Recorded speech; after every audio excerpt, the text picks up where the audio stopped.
You cannot understand the present until you look to the past, but with eyes that speak of love, not with angry or hurtful eyes. You must seek to control the emotions that flow through you at the thought or hint that you are being dismissed. You fall into this emotional trap very easily. But what specifically is it that bothers you? If you say you are centered, living in love, then why should another's opinion matter? The same goes for your beloved. You both forget the game you are playing and fall too easily into your roles. Masters are not bothered by perceptions or limitations. They see beyond the illusion. Now, you are still bothered by another perception. You feel your beloved is quick to judge and pronounce, and you find that type of approach to be arrogance. Why do you feel it so, if he only wishes to express his feelings or viewpoints? What does that have to do with you? You perceive that he speaks with an authority that he doesn't have because you don't see him as perfect. So who is he to judge another, much less tell them his views of how to live their life?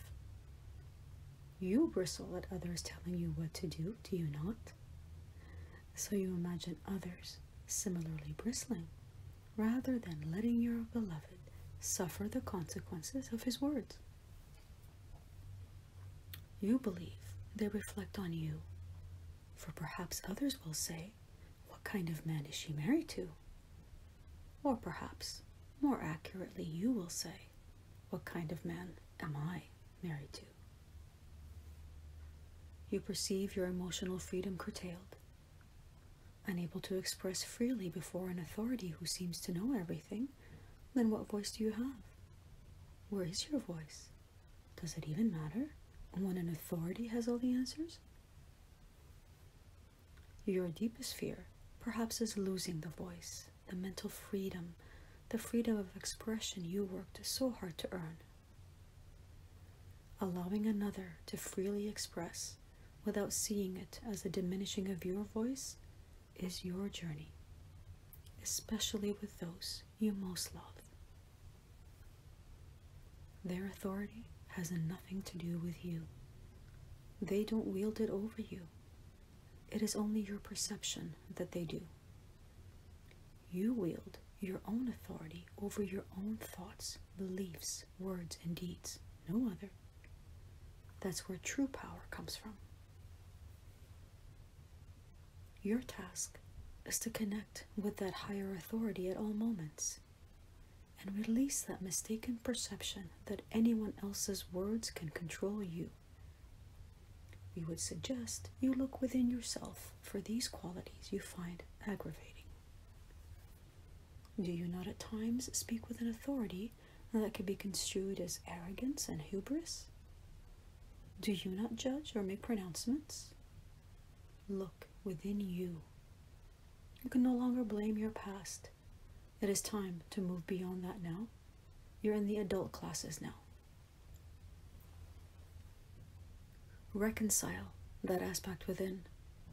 Love that authoritarian aspect of you, which very often serves you, but perhaps hides a certain lack of confidence in what is being said. We offer that as a possibility. Perhaps ego says, well, if I'm uncertain and I consider myself wise and illuminated, how dare he presume to speak with such authority? If you're unsure, he too must be unsure, but is hiding it, like you, under a mask of authority. Interesting. The greatest authority is love, and it is from that place that all masters speak. It is the source of all authority. It needs not approval, and certainly does not sit in judgment. Love, love, love that authoritarian part of you. Cast aside the aspect that commands that all obey your will.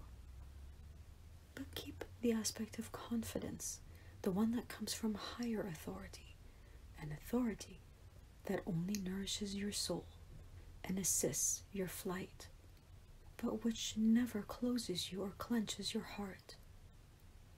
Seek that higher authority now.